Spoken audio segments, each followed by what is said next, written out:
कभी भी जोर जबरदस्ती तलवार की नोक पर एक निष्ठा अगर होगी तो वो आतंक होगा, निष्ठा नहीं, श्रद्धा नहीं, प्रेम नहीं, भक्ति नहीं, आतंक हो सकता है। एक निष्ठा जिस व्यक्ति के पास भी होगी, जिस व्यक्ति के हृदय में इसका जन्म होता है, वो तो चाहूं और प्रेम और शांति फैलाए बिना नहीं रहता।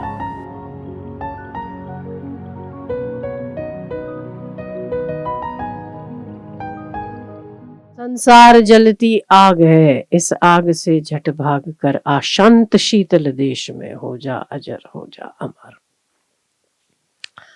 जिसको शांति का राज्य पता है ना, ज्यादा विचलित नहीं होता।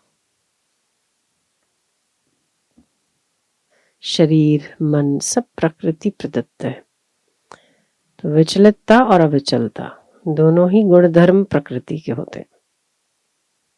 तो उसमें कुछ समय के लिए विचलितता और अविचलता आती तो है, पर उसकी गहराई बहुत अछूती रहती है। ऊपरी सतह पर चंचल हुआ जल कभी भी नीचे के जल को चंचल नहीं करता। नीचे का जल यथावत रहता, शांत रहता है। तो हमारी धीरज धर्म, मित्र और नारी, आपत काल परखिए चारी। हमारे में कितना धीरज है, कितने धर्म का हम पालन करते हैं, धर्म कितना सच्चाई से हम उतार चुके हैं, ये विपत्ति काल में ही समझ में आता है। आपत्ति काल आता है तभी पता चलता है कि हमने धर्म को कितना धारण किया है। धर्म किसको कहते हैं? तो धर्म के 4 सोपान है। त्याग, तप, तितिक्षा, क्षमा, जिसमें क्षमा का गुण हो, जिसमें स्वयं के सुख के त्याग करने की भावना हो, जिसको तपस्या के लिए तनिक भी विचार ना हो, निंदा स्तुति सम जानकर उसको गुजर जाने दे, तो तप है, मानसिक तप है। शौच, शुद्धि, शौच मतलब शुद्धि, शुद्धि मतलब शरीर की शुद्धि, जैसे हम करते हैं सुबह स्नान करना, अच्छे वस्त्र पहनना, शरीर को साफ सुथरा रखना, ऐसे ही आत्मनिरीक्षण के द्वारा मन की सतत शुद्धि करते रहना, ये धार्मिक पुरुषों का लक्षण है। कभी भी धार्मिक व्यक्ति दूसरा क्या करता है वो नहीं देखेगा, मुझे क्या करना चाहिए इस पर विचार करता है। दूसरे की निंदा स्तुति में जो कूद पड़े वो धर्म नहीं है,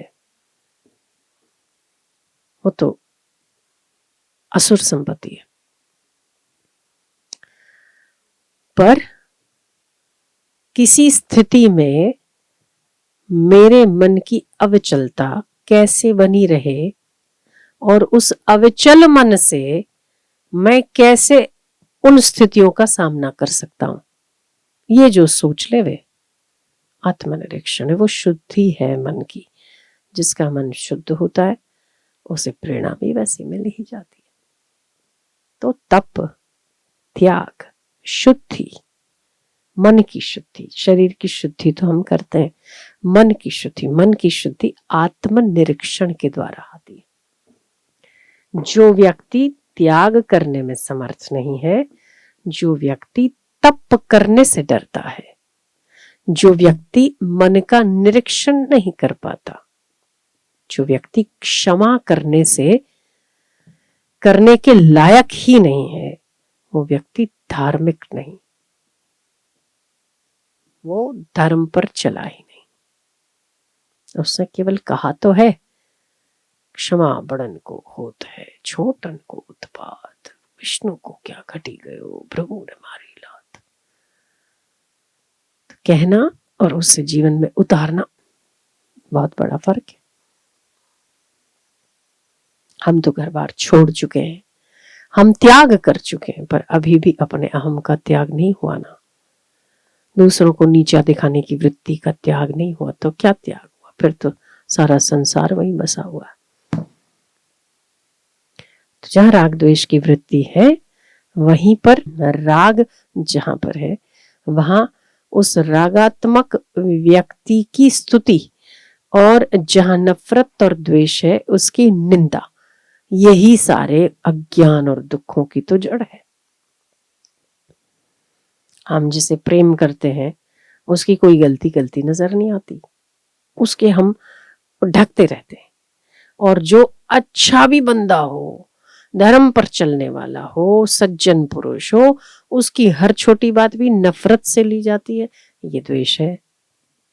तो राग और द्वेष के दो पचड़ों में ही तो सारा जगत उलझा पड़ा है। अज्ञान का चक्कर ही राग और द्वेष, मनुष्य का जन्म मरण का कारण ही राग और द्वेष। तो धर्म का तो शुरू ही नहीं हुआ, तो आगे पहुंचना भगवान बनने की तो बहुत दूर की बात है। धर्म को धारण करने वाले व्यक्ति के पास तो तप होता है, त्याग होता है, क्षमा होता है, शौच होता है, शुद्धि होती है मन की। मन की शुद्धि आत्मनिरीक्षण के द्वारा होती है, मन की शुद्धि ध्यान के द्वारा होती है, मन की शुद्धि अपने आप की निगरानी करने के कार्य के द्वारा होती है।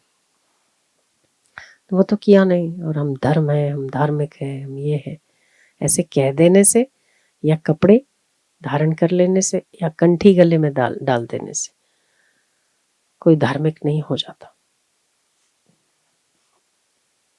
हो सकता है कि कोई व्यक्ति क्रूर कर्म कर रहा हो फिर भी भीतर से धार्मिक हो।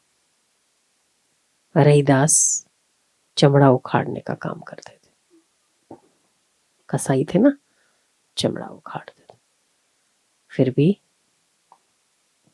कैसा धर्म था उसके पास, रहीदास के पास। एक बंदा आया भगवान के दर्शन करने, आपको हुए दर्शन करने? वो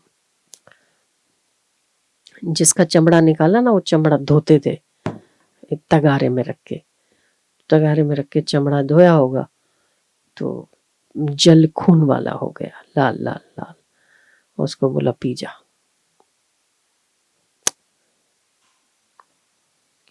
खून वाला पानी अपन तो ना पिए, कोई भी ना पिए, शायद मैं भी नहीं, आप भी नहीं पी सकते। नहीं पिया, चला गया, बुद्धि में पत्थर पड़ गया। मीराबाई आई, रहीदास ने बोला, उसने भी यही सवाल किया, भगवान के दर्शन कैसे हो सकते हैं? रहीदास ने फिर बोला, ओ जल पड़ा है, पी लो। ओ रहीदास की स्थिति को जानती थी। रहीदास भले बाहर से कसाई का कर्म करते पर भीतर से भक्ति की स्थिति बड़ी ऊंची है। मीराबाई पी गई। आहा, फिर तो जो भजन गाए मीराबाई ने, मीराबाई को कौन नहीं जानता है। तो उनको सच में कृष्ण के दर्शन हो गए पीते पीते। तो भक्ति आंतरिक चीज है, एक निष्ठता आंतरिक वस्तु है। कभी भी जोर जबरदस्ती तलवार की नोक पर एक निष्ठा अगर होगी तो वो आतंक होगा, निष्ठा नहीं, श्रद्धा नहीं, प्रेम नहीं, भक्ति नहीं, आतंक हो सकता है। एक निष्ठा जिस व्यक्ति के पास भी होगी, जिस व्यक्ति के हृदय में इसका जन्म होता है, वो तो चाहूं और प्रेम और शांति फैलाए बिना नहीं रहता। आतंक नहीं फैलाता ऐसा व्यक्ति, प्रेम फैलाता, स्नेह फैलाता, प्रीति फैलाता, ज्ञान फैलाता। तो भक्ति, एक निष्ठा, इसका प्रमाण शब्दों में कभी कोई दे ही नहीं सका। जब भी जिसका हृदय परिवर्तित हुआ उसके तो घटना घटित हो जाती है, उसको क्रिया की आवश्यकता नहीं होती।